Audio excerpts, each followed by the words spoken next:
This program is brought to you by Emory University. Good afternoon. My name is Marion Creekmore, and I'd like to welcome you for this very special event this afternoon. I think all of you know that the highlight of any conference is the keynote address, and that is particularly true today. When we learned some time ago that Ambassador Meera Shankar would grace us and give the keynote address today, we were, of course, delighted. And I know you, like me, are eagerly awaiting to hear her remarks. She's going to talk about a very important subject, why India matters, and indeed it matters a great deal, and we look forward to hearing her remarks.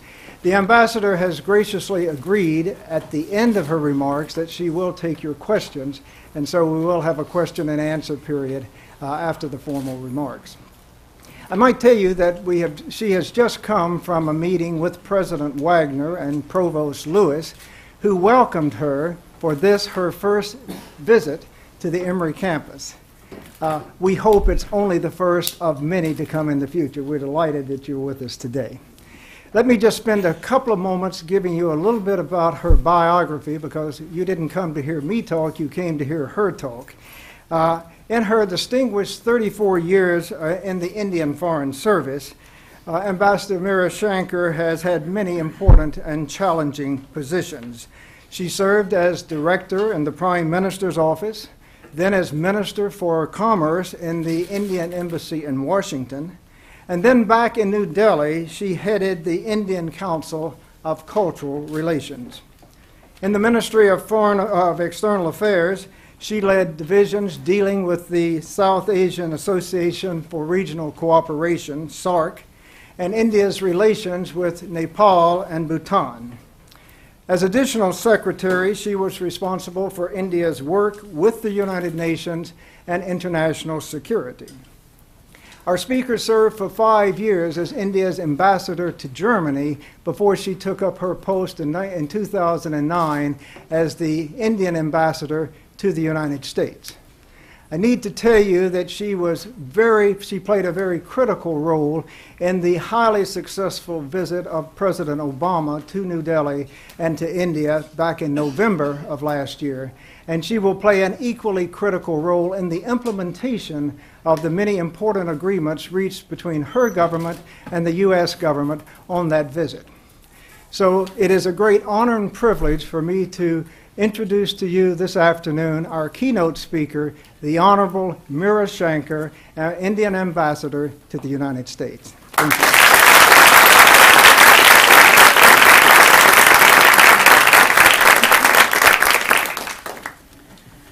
Professor Marion Creekmore, friends, I'm delighted to be here today at the Emerging India Summit of the Emory University, and to have the privilege of speaking to you on the interesting subject, why India matters.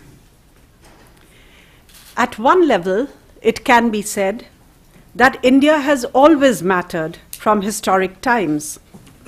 As one of the ancient civilizations of the world, India made significant contributions to the advancement of human thought, be it in the realm of religion or philosophy, mathematics or literature.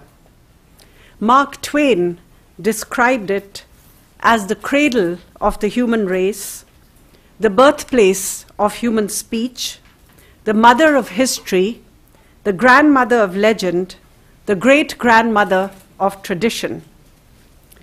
Allowing for some literary exaggeration, I have to say that he got the big picture right.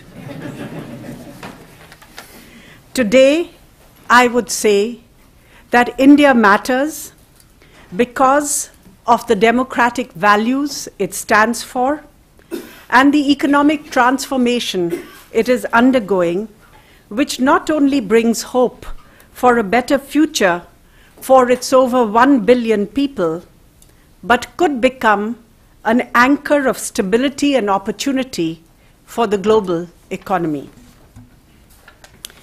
When India became independent in 1947, 200 years of foreign rule had reduced it from being one of the largest economies of the world to one of the poorest countries. Yet, in addition, there was both social and political fragmentation. Yet, even in the face of such grave circumstances, India decided to opt for universal adult franchise and fostering political pluralism. Given the experience of almost every other post-colonial country with constitutional change, the decision was a revolutionary one and much ahead of its time. The democracy that was chosen by our leaders was radical in other ways as well. It not only safeguarded fundamental rights and freedoms, but also provided that there would be no discrimination on grounds of caste, creed, or sex, and granted equal rights to all its citizens. It was perhaps unprecedented in history that such a large mass of diverse people were shaped into a single political entity and a thriving, vibrant, and secular democracy. Today, India is among the few countries which became independent in the mid-20th century, which has sustained an unbroken democratic tradition. It is the world's largest democracy, with an electorate of more than 700 million people. When India goes to elections, as it did 2 years ago in 2009, it is a spectacle that is watched eagerly across the world, not only because of the massive scale and color of the exercise, but more important, because of the message it conveys of governance based on the choice and will of the people. India is a land of incredible diversity. Like the United States, it celebrates pluralism. It not only tolerates diversity, but has embraced it and has enabled people from all walks of life to flourish and realize their full potential. This is a tradition that is rooted in our civilizational heritage. Throughout our history, peoples from other parts of the world have come to India and made it a home, resulting in a multicultural and multi-religious society, one where individual faith and belief is not only respected, but adds to the overall sense of nationhood. Today, the fact that we have a woman head of state, a Sikh head of government, a Muslim vice president, and a Christian as the leader of the largest national political party is perhaps the best statement of the multi-ethnic and multi-religious nature of our state. To an outside observer, sometimes our democratic processes may seem messy and even rowdy. However, our voluble democracy, with its democratic structures, our habit of respecting diverse views and working together to find solutions in a process of democratic accommodation and give and take, provide us institutional stability and give us the confidence that we will be able to overcome our social and economic challenges. In fact, today, this experience in navigating diversity, which Indians practice every single hour of the day, is an asset in a rapidly globalizing world where the capacity to feel comfort with multiple identities is essential in accommodating and finding your way forward. I had alluded a while ago to the fact that India is today the world's largest democracy. India's sheer size and scale and its human capital are two other aspects that I would like to touch upon. With a population of more than 1.1 billion people, India is already the second largest country in the world. The population is likely to continue to grow, though at an increasingly slower rate, and is likely to stabilize at 1.5 billion by 2050. We are also likely to surpass the population of China by about 2030. The sheer number of people, representing 1/6 of humanity, implies that whatever Indians do or do not do, the choices that they make, the products that they consume, be it in terms of social or economic development, will have an impact not just within India, but throughout the world.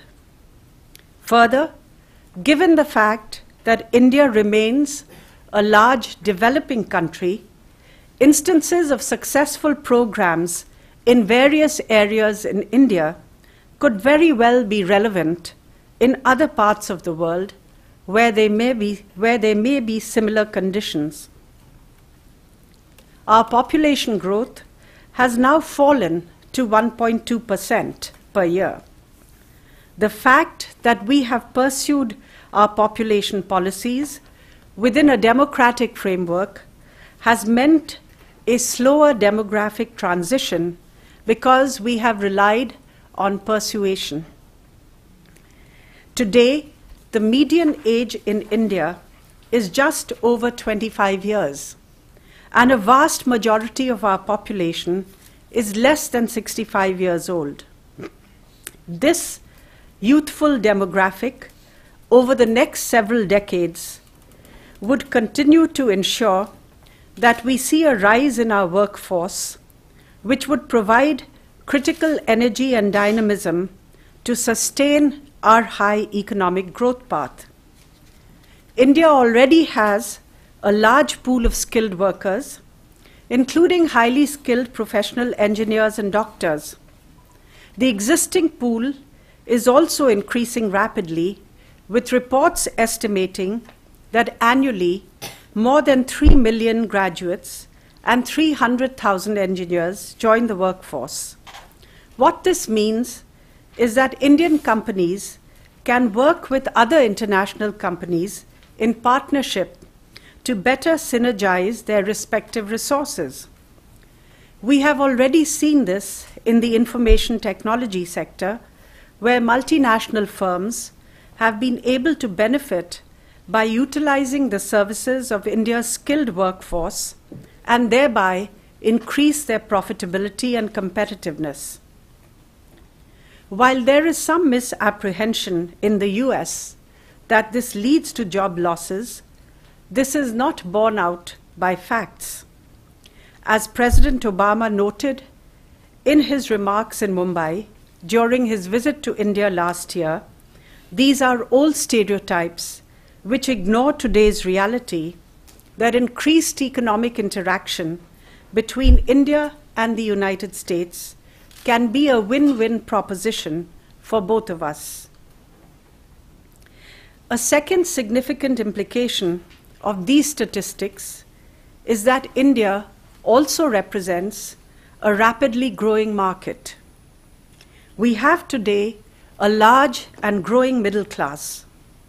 While estimates of it vary from 50 million to 300 million people, what is true is that this is the fastest growing segment of our population. And if the Indian economy continues on its high growth trajectory, as it is predicted to, it also means that there would be a continual increase in the disposable incomes of this population. As the numbers of working persons increase over the next 2 decades, this would also result in greater demand for all kinds of goods and services. A study by McKinsey predicts that if India continues on its current economic growth, the income levels of the population will almost triple, and India will climb from its position as the 12th largest consumer market today to become the world's 5th largest consumer market by 2025. Such developments will create major opportunities for both Indian and multinational companies alike. Businesses that can meet the needs of India's aspiring middle class, keep price points low to reflect the realities of Indian incomes, and adapt to a fast-changing market environment will find substantial rewards in India's rapidly growing consumer market. A case in point is the fast-growing mobile telephony market. Today, India is the world's fastest-growing market for mobile telephony. The number of active subscribers now is well over 500 million and could soon be touching 800 million. What is remarkable is that this growth in numbers has happened in the last 8 to 10 years. Mobile telephony was introduced in the country about 15 years ago, but was initially seen as a luxury. In 2002, for instance, the number of mobile phone subscribers in India was just about 20 million. Today, it is no longer seen as a luxury, but an essential tool for communication. As I said, it's estimated that the number of subscribers would soon touch 800 million. And I personally have seen the change that this has brought to ordinary people. You know, my vegetable vendor in one of the big open markets called mandis, you know, who sits on a little cart on the side of the road, when I was purchasing vegetables from him, said, you know, if you want vegetables delivered to your house, you can call me at my office. And I said, what is your office? And he said, well, he took out his mobile phone and a little piece of paper. He wrote the number for me and he said, this is my office. And so, you know, this is really bringing a huge change to villages across India where you may not see much signs of other change, but you will see that everybody is wired and connected. And this is bringing a whole shift in the paradigm within which people see their own futures and the way they connect to their immediate environment and the wider world. A growing population also implies that government will need to invest in improving and further developing essential services in order to be able to reap the advantage of the demographic dividend and ensure that it does not become a demographic challenge. These would include delivery mechanisms in both urban and rural areas, including public infrastructure, development of new educational and training facilities for our young population to impart them the necessary skills, and upgrading our healthcare systems. In each of these areas, the government is making efforts to rapidly increase our capacities. However, government's efforts alone would not be sufficient, and we are increasingly working with the private sector, both in India and outside, to provide the necessary resources. For instance, for development of infrastructure, including building of new roads, ports, and augmenting our power generation capacities, it is estimated that we would require an investment of close to $2 trillion over the next decade. This represents a huge economic opportunity for our international partners. India's growth story is not only a reflection of the new dynamism of a young India, but is also a reaffirmation that the values of democracy, pluralism, and the rule of law can sustain high economic growth. India is at present the second fastest growing economy in the world. Since the 1990s, our average growth rate has been more than 6%, and it reached close to 9% during 2004 to 2007. There was a dip in the growth rate in 2008 due to the global economic crisis, but we were one of the economies which weathered the crisis relatively well and are fast reverting to our high growth path. In 2010, the Indian economy rebounded robustly, in large part because of strong domestic demand, with growth expected to be around 8.5% in the present financial year that ends next month, and similar levels expected to be sustained in 2011. Today, we are already the fourth largest economy in purchasing power parity terms. And if we sustain these high levels of growth, we would be catapulted to one of the three largest economies in real terms in the decades ahead. Thanks to continued economic growth, we have also been able to make progress in reducing poverty, which we would like to accelerate. A key feature of our economic growth, which distinguishes it from several of the other fast-growing East Asian economies, is that it is fueled by expansion of domestic demand, backed by rising urban and rural incomes, and a sharp rise in domestic savings and investment rates. And even though our economy has become increasingly integrated with the global economy, and external trade has come to occupy a greater share of the GDP, the overall growth is not based on an export-led strategy.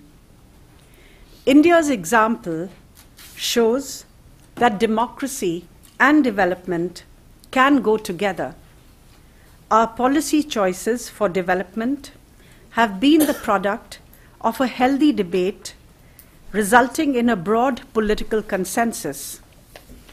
Even though at times the pace of development might seem slow, the overall trend and direction remain clear, as demonstrated by the fact that economic reforms have continued apace since the 1990s, even with changes at the political level. Our key national priority today is to have sustained, rapid, and inclusive economic growth while ensuring that the fruits of our economic development reach all sections of society and are not confined to just a small elite section. Indeed, as Larry Summers, former chairman of the National Economic Council, noted last October in a speech, India's growth reflects the idea of a democratic developmental state driven not by a mercantilist emphasis on exports, but a people-centered emphasis on growing levels of consumption and a widening middle class. A related aspect is the focus on innovation.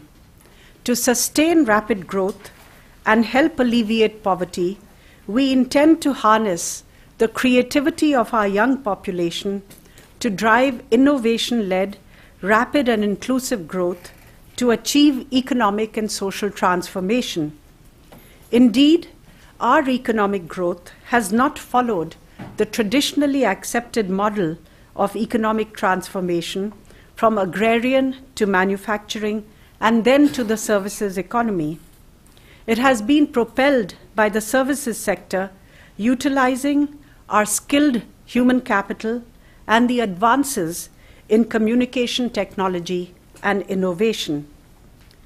The last few years have highlighted many examples of how innovation is leading to lower costs and creating new markets.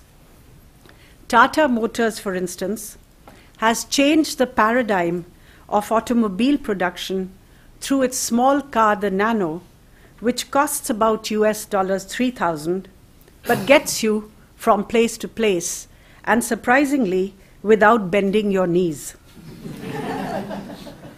Indian pharmaceutical companies are at the forefront of providing cheaper and affordable healthcare solutions, particularly in the areas of vaccines, not only in India, but also worldwide. And this is an area where we have a good collaboration with the Emory University. Another Indian company, ITC, has created what are called the e-chaupals. Chaupals are traditional gathering places in Indian villages. Through these cyber kiosks, farmers can now directly find prices of produce in the local markets and also get information about local weather conditions. This has led to elimination of middlemen in several areas, resulted in higher productivity and better prices for farmers. India already has some of the lowest tariffs for mobile phones. The diffusion of mobile telephony has enabled the penetration of services such as banking in remote areas. Today, women's self-help groups in far-flung villages are utilizing mobile banking to organize their activities and improve their economic well-being. Similarly, telemedicine is becoming a vehicle to allow people in far corners of the country to access the best in medical facilities. I had mentioned a while ago about our development solutions having relevance for other countries as well. Indeed, telemedicine and teleeducation are two areas where this is already happening. Today, we are providing telemedicine services to our neighboring countries such as Bhutan. A similar effort is underway to connect countries of Africa through a pan-African e-network.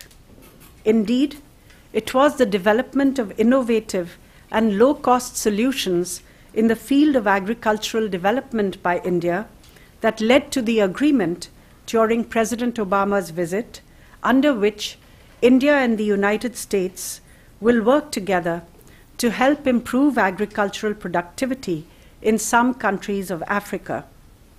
India is now increasingly being seen as a solutions hub, a base for conducting sophisticated R&D, and a technology innovator.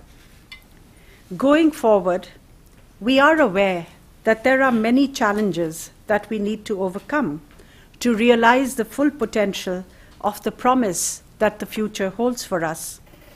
A large section of our population still remains below the poverty line. Agriculture, which employs more than 50% of our population, generates only 16% of the and agricultural incomes are not growing at the same rate as other sectors of the economy. We need to therefore work towards improving agricultural productivity as well as improving our post-harvest processing capabilities. And as I mentioned earlier, we need to create the infrastructure and services to benefit from our demographic asset. There is also an external dimension to India's growth story. Our economic future will depend to a large extent on global peace, stability, and security. We have therefore increasing stakes in ensuring a stable global order. This has also resulted in a greater and more purposeful engagement by India in global affairs. Our foreign policy always had a broad and open outlook. Thanks to our economic growth and development over the last 2 decades, we now also have increased capabilities and capacities to contribute to global peace and security. We have today a very broad agenda of cooperation with the major countries and regions of the world. In Asia, which is fast becoming the center of gravity of global opportunities and challenges of the 21st century, India is seen as an anchor of stability and moderation. We are also expanding our ties with our extended neighborhood through greater economic, commercial, and political engagement. Our growth has helped to contribute to regional economic growth. Countries such as Sri Lanka and Bhutan, have been able to leverage this for their own economic prosperity. With the United States, we have a strong strategic partnership. Our shared values of democracy and pluralism and our increasingly convergent interests provide a firm foundation for our relationship. We see our relationship with the US, which is one of our largest trade, investment, and technology partners, as a vital element of our endeavor to transform our socio-economic conditions and in building a partnership for peace and stability in our region and in the wider Asian continent. The highly successful visit of President Obama to India last November has significantly expanded and deepened our cooperation, particularly in areas such as health, education, agriculture, infrastructure, and trade and commerce, which are vital for our own development. These areas also represent tremendous opportunities for American businesses and companies and would also help to further strengthen the bonds between our peoples. Of course, what is also interesting about the relationship with America is that it is not a top-down relationship. It is a relationship which is people-centric and driven by people who have, in some sense, been in advance of the formal relationships that the states have structured. The presence of an Indian-American community, which is now about 2.7 million strong and has come of age, is a very strong bridge connecting our two countries. I would like to sum up by stating that today India is confident and aware of its capabilities. We are inspired by the success that we have achieved and driven by the aspirations of our young population. But at the same time, we have not lost sight of the ideals that give us our strength. As we move forward, our effort will continue to reflect and reinforce our ideals of pluralism, equality, individual freedom, and the right of every individual to a life of dignity and well-being. The transformation of 1 billion people within a democratic framework will have enormous positive implications for the world. The world has a stake in India's success. Thank you.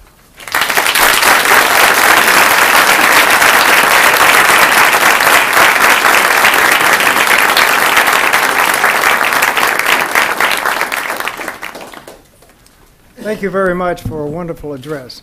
Now the ambassador is willing to take questions. See one in the back there.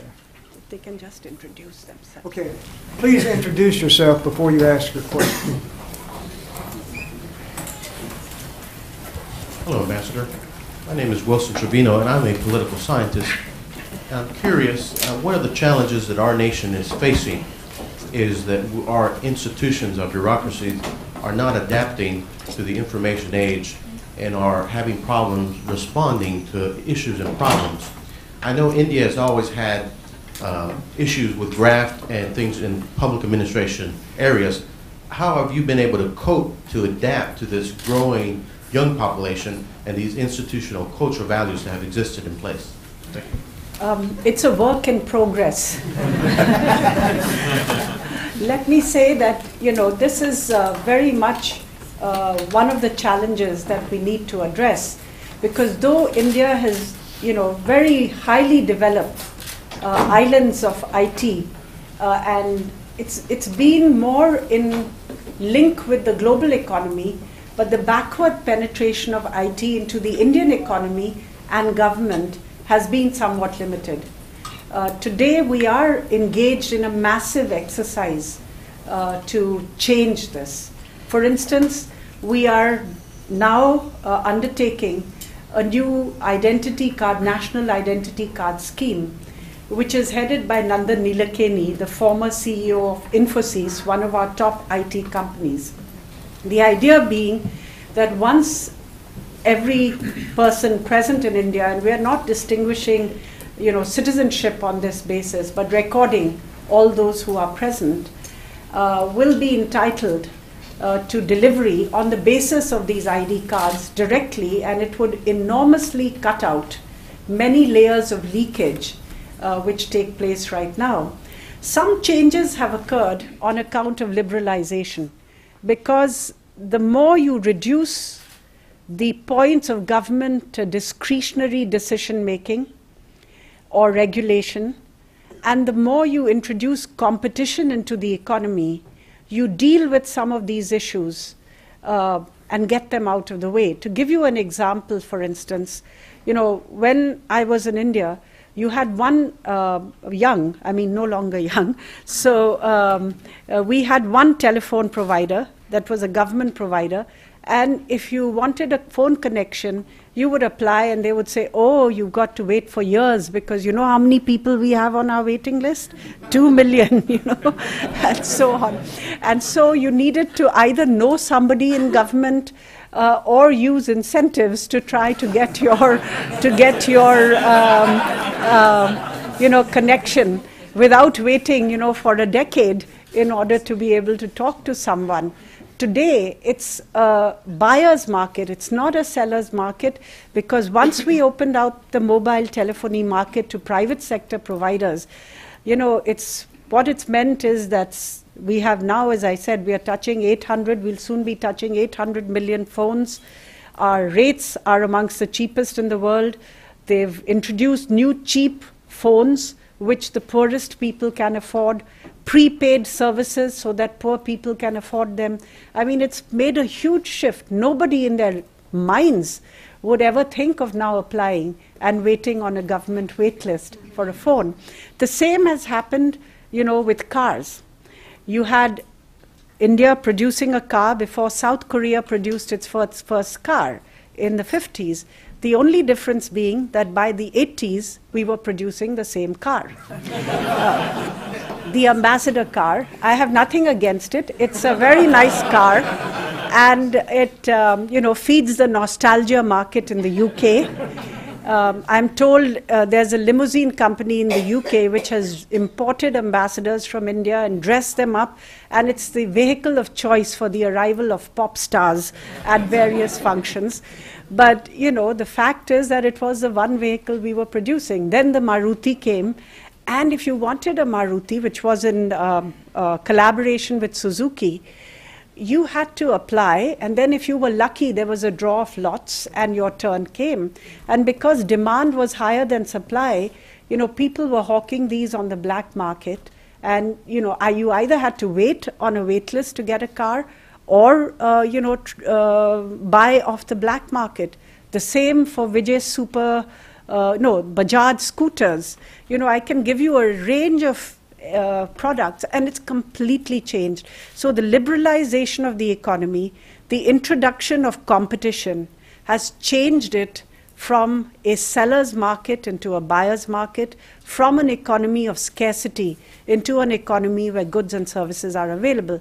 So beyond the politics of corruption, which I know gets a lot of airspace, I think we really have to look at it in an institutional way, and I think encourage transparency and an alert citizenry. So I would repeat, it's still something which is ongoing. Right Yeah, here, please. Please, right down here. Let's bring the mic down if we can. Go ahead and start. My name is Venkat Narayan. Sure. I'm the faculty here at Emory, and we have strong collaborative links in the area of health research, particularly diabetes and cardiovascular disease in India, funded by the National Institutes of Health. I have two questions for you. You correctly pointed out that the core of the relationship between India and US relationship is people-centric. And people-centric implies that the movement of people between the two sides should be easy. And sitting here and having to send a lot of people to India on a regular basis, one of the frustrations we suffer is the extremely difficult visa process, increasingly difficult visa process. So what should be done? So what should be done Sure. on the Indian side? And I'm sure there are people from India who are suffering similarly. Sure. So what should be done on the US side, security issues notwithstanding, to solve this? That's my first question. And my second question, if I may, is again related to development of infrastructure for research and development and innovation. I mean, how should the Indian education system change to produce the kind of Sure. people, skills, minds for a collaborative, innovative economy? Sure. I think on the first, I would say that there have been changes in the visa rules and regulations last year introduced by the Indian government, which have made it more difficult, I know, for people to go. It's partly in response to the fact that an American national, David Coleman Headley, was involved in surveillance for the Mumbai terrorist attacks, that he used an American passport to go there, that he suppressed his Pakistani origin. And so all systems, as you know, grapple with immediate events. And this was in response to that. We are conscious, and I think all societies are struggling with how you derive this right balance, because security is important, but equally important is the fact that legitimate travel and movement of people should not be constrained. We are trying to find the balance between the two, and I hope that we will be able to rationalize these systems so that they don't become an impediment to the people who we want to bring in, not those whom we want to keep out. With regard to your second question, I would say that in India, because my daughter studied in both the US system and the Indian system, I think the ideal combination would be the ideal system would be a combination of the two. What she learned in the US was the ability to take initiative and to use information in ways which were independent, to analyze it and to make something of it. The Indian system, but there wasn't that much emphasis on disciplined learning. It was all a bit of Woodstock.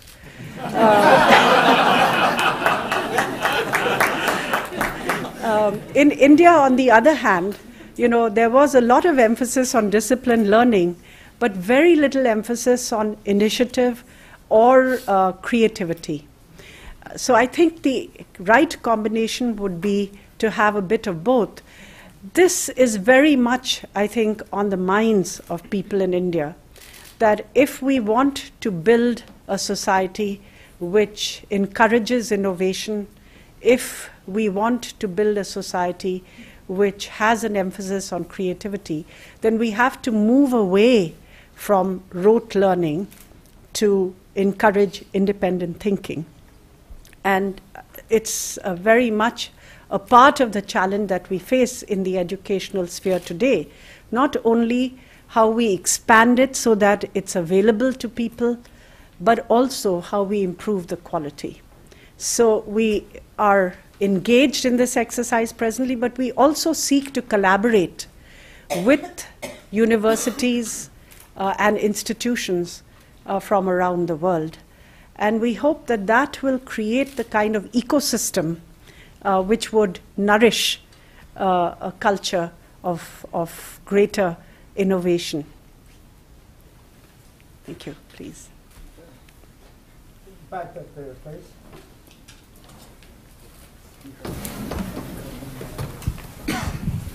Ambassador, thank you so much for coming here today. I'm a student here at the Gazetta Business School, and India has always been known for protecting its own industries. Even recently in the news, there was a cry from a number of American companies regarding the barriers to entry to the Indian solar panel industry. So do you think this policy of protecting your own industries and preventing foreign investment is a hindrance to India's economic growth, or do you think it's beneficial? I wouldn't agree that we are protecting our industry.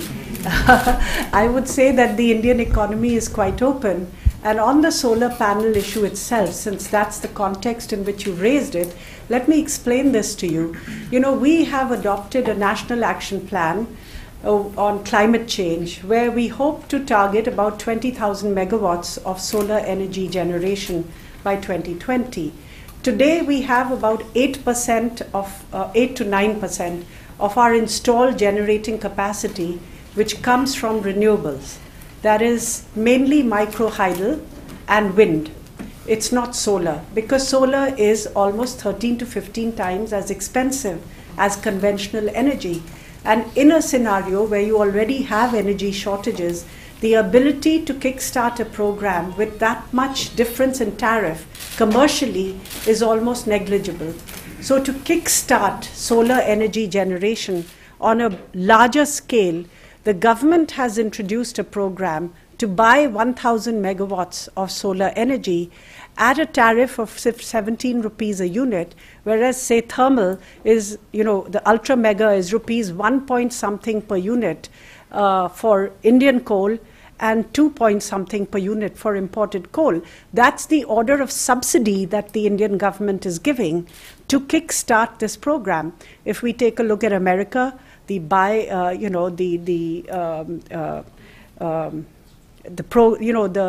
incentive, the program which was put in place to revive the American economy basically said you can't buy from any other country. It has to be Buy American. There are Buy American provisions there.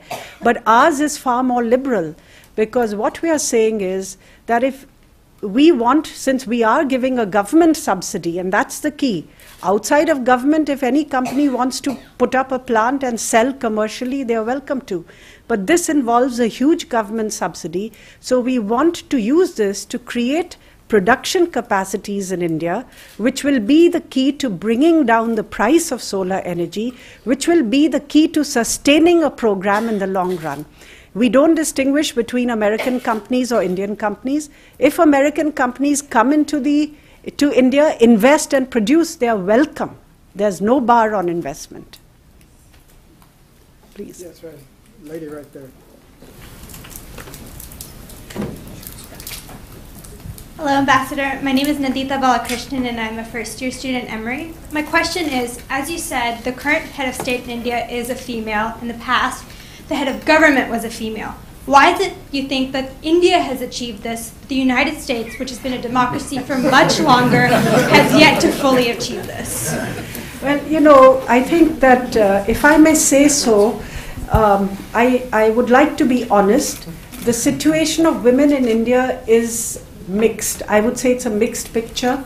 On the one hand, for women who are in a position to transcend the limitations put on them by a traditional society, there's no ceiling, there's no bar to what they can achieve, because the state has been forward-leaning and it's been an equal opportunity state right from the very beginning, guided by leaders such as Gandhi and Nehru.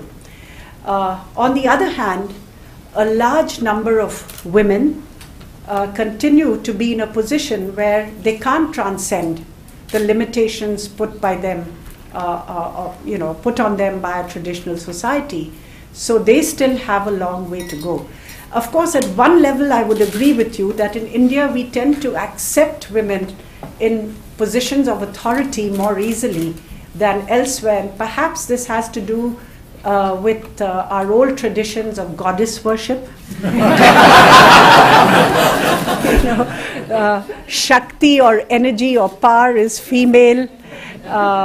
Wisdom, Saraswati is female.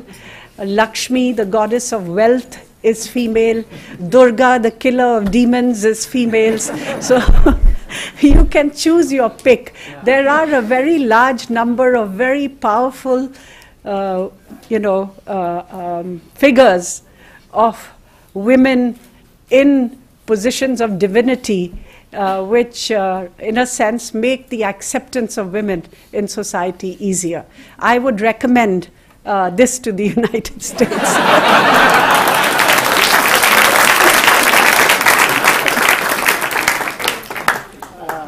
Yes, right here.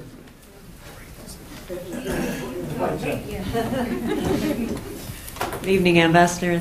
Thank you for your enlightening discussion. My name is Vicki Flyer Hudson, and I'm with High Road Global Services, and I have had a deep passion for India since the 1990s when I first traveled there, and now my job is building bridges between India and the U.S. So you can imagine that I feel a great deal of frustration when I hear a lot of this outsourcing backlash, and empathy as well. I mean, I can understand from both sides, but I wondered if you could share your thoughts on how you have addressed that question. I know that, at some level it's understandable that in a situation where there is high unemployment, there tends to be greater angst at the presence of foreign workers in a country. But I think the targeting of outsourcing is misplaced, because this is not the cause of the unemployment. It may be a vehicle to give vent to the angst that you have, but it doesn't address the problem. The India-US trade and economic relationship, as I said, is one which is broadly balanced and growing in both directions. It's modest because India was not a trading nation till recently, though we are seeing good growth. So if you take a look at the levels of trade, this year, in calendar year 2010, two-way trade in goods between India and the United States was $48.3 billion, the highest that it has touched. It's way off from the hundreds of billions that you have in trade deficits with other countries. Similarly, if you look at trade and services, then the latest figures we have are 2008, and these are US figures. Because India doesn't keep these figures, in such great detail. Two-way trade and services was $38 billion in 2008, a little over $19 billion of US exports to India, and a little over $18 billion of Indian exports to the US. So, little known fact, the US actually has a small surplus in trade and services with India, or in other years, it's been roughly equal. So it's been either a small surplus in favor of the US or broadly balanced.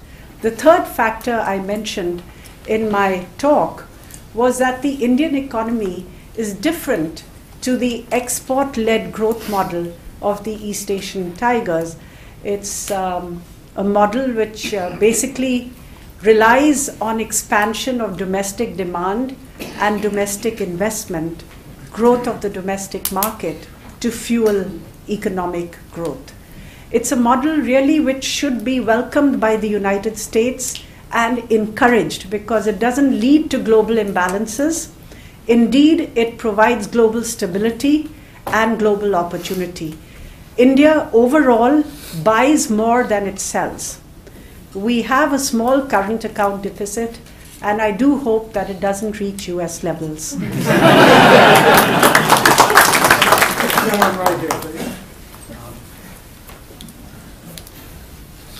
Ash Thacker from Global Technologies, and I'm also associated with Georgia India Chamber of Commerce.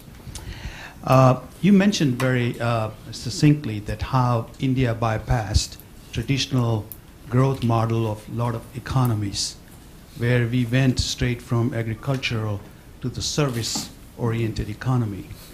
However, manufacturing, which is the way China has uplifted millions and millions of its people into some kind of a productive service or jobs, India seemed to have lost that opportunity in some ways. And while China seemed to be able to extract from American manufacturers a know-how for putting factories, manufacturing know-how into their into the country, especially aerospace, automobiles, can India do a similar type of thing? You're right that a country as big as India can't really build its economy on a single sector. In fact, our effort is to build an economy which will stand on three legs. Services, where we hope to move up the value scale and increase the sophistication and range of the services that we offer. Manufacturing and agriculture. Now, manufacturing was a sector which really kind of faced decline after the opening up of the Indian economy in '91. And that's because earlier our industries had functioned in a highly regulated environment, protected by industrial licensing internally and by high tariff walls externally. So there was no incentive, as I mentioned. I gave you the example of the Ambassador car, for them to improve their productivity or the attractiveness of the products that they were offering or efficiencies of scale. And many of our small and medium companies actually went under when we opened up. But our industry has been forced to restructure as a result of the opening up. And we are seeing that we have acquired now niche capabilities, and certain segments of industry are really growing very rapidly. I would mention in particular the automobile and automobile component sector, where now India has become the world's hub for small car manufacturing in the world. Japanese manufacturers, Korean manufacturers, German manufacturers are there. But what is interesting is that new Indian manufacturers have emerged, like the Tatas, who have a whole stable of cars. I mean, the Nano is at one end. The other end, they've acquired the luxury end, that is the Jaguar, which they've bought from Ford, and Land Rover, which is also bought from Ford. But in between, they have a whole stable of cars which they've designed on their own, like the Nano. Similarly, the Mahindras are another Indian company which now manufactures probably the cheapest and one of the most fuel-efficient sports utility vehicles in the world, the Scorpio. Indeed, the German ambassador in Delhi, when I was in Germany, told me that the personal vehicle he had bought was a Scorpio because it was the best value for money. And of course, he said, don't tell that to the German manufacturers. Cement, steel, again, pharmaceuticals and chemicals, some electricals. But yes, I think where we still really have to make a dent is in low-cost mass manufacturing, high employment manufacturing, where we don't have as yet the kind of breakthroughs that we need. Some of it would be contingent on policy changes involving greater labor flexibility, because our labor regulations are very rigid at the moment. But overall, what a German industrialist told me, he said, if I have to do more sophisticated production, I would choose India. If I have to do large-scale, low-cost production, I would choose China. And in agriculture, which will have to be the third leg, we really have to trigger the next generation of reforms in agricultural productivity by encouraging agri-processing, putting in place logistics, supply chains, cold storages, etc., building linkages between the rural and urban economy.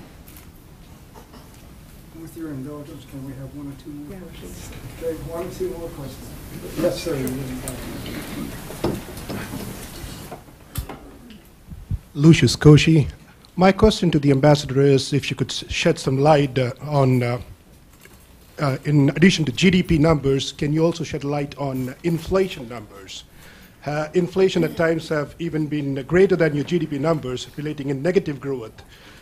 What is the government doing to keep inflation in check so that the average Indian doesn't throw onions? I mean, the price of onions doesn't throw the government out. Yes, onions can make you cry.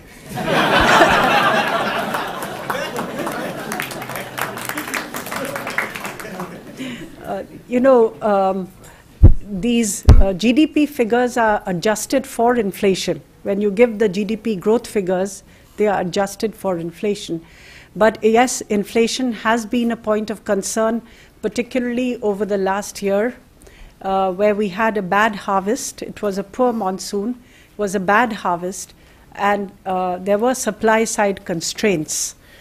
We hope that with a better harvest this year, that some of these constraints will go away. But some of the inflation is also caused by high fuel and gas prices, over which we don't have that much control, and which is why energy security becomes such an important issue for India. That's why our emphasis on nuclear energy as well as on renewable energy, including the solar energy mission. Okay, last question, yes. Thank you very much, Ambassador. They were great insights. My name is Anita Vadavata from the India-China-America Institute. And just to kind of follow up to your last comment, resources seem to be a very important attribute and factor to every economy in the world. Sure. Because of the limitations going forward. And that's going to determine economic policies, political stances, etc. So how do you see India competing or collaborating with the rest of the world, especially China? Because, as you pointed out, from a pure population numbers, these are the two largest consumers of every kind of resource imaginable, energy and non-energy as well. So I would like to know what is India's strategy in acquiring to ensure the public demand for resources is actually kind of taken care of. Well, firstly, let me say that, what our Prime Minister has emphasized, that the world is large enough to have two big major economies like India and China growing simultaneously. And if they continue to grow at these rates, they may well become engines of the global economy in the future. And I would just take you back in history, before the Industrial Revolution, that was the case. Both India and China together really contributed substantial amounts of global GDP, substantial amounts of global trade, and the world could absorb that. And we hope that it will be able to absorb the combined growth of India and China in future. As far as resources are concerned, I think we need to look at innovative ways. First of all, I think India has quite a lot of arable land. Even though our population may be larger than China's, I think the availability of arable or cultivable land is higher. But I think we need to look at very innovative ways of identifying new resources.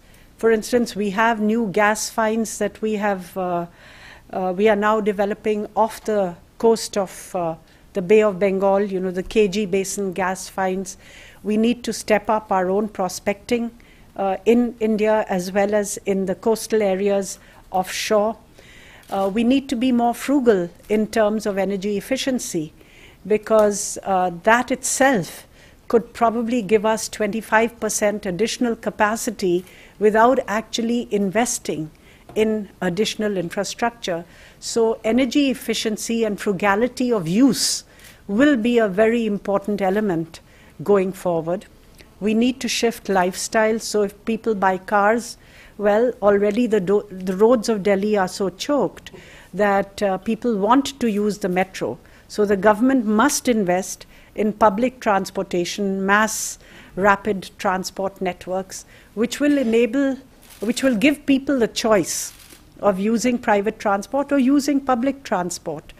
And at the same time, we have to look at new and unconventional sources of energy, such as nuclear energy or solar energy, wind energy, biomass energy. Because if you take a look traditionally in India, I think we are one of the largest consumers of biomass energy in the world. But it's inefficient because the women make cow dung cakes in the villages and they dry them in the sun and they burn them, which is not good for either their health or for the environment. If we can find ways to really burn these and then generate gas, which generates electricity, it would be a far more efficient and cleaner use of the biomass energy, which we are already using, but in inefficient ways. At the end of the day, I would say that technology and technological leaps will be very important. Jokingly, of course, I say, if we can get cheap desalination technologies, then maybe 1 billion Indians consuming water can reduce the rise in the ocean levels.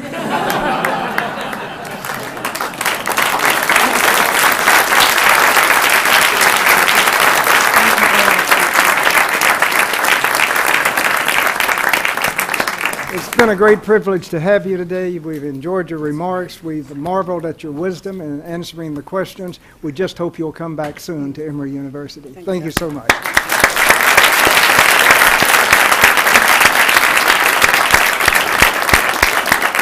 Before you go, let me just remind you, we have another full day of our conference tomorrow. We will start off with a health panel, and then a panel looking at regional and global challenges for India. Then we will have an address on India-U.S. relations by a U.S. government official, an address about India's military strategies and sales opportunities, and then a business panel headed by that Jag will moderate on modern business opportunities in India and in the United States. So we hope you will all be with us again tomorrow. Thank you very much for coming today.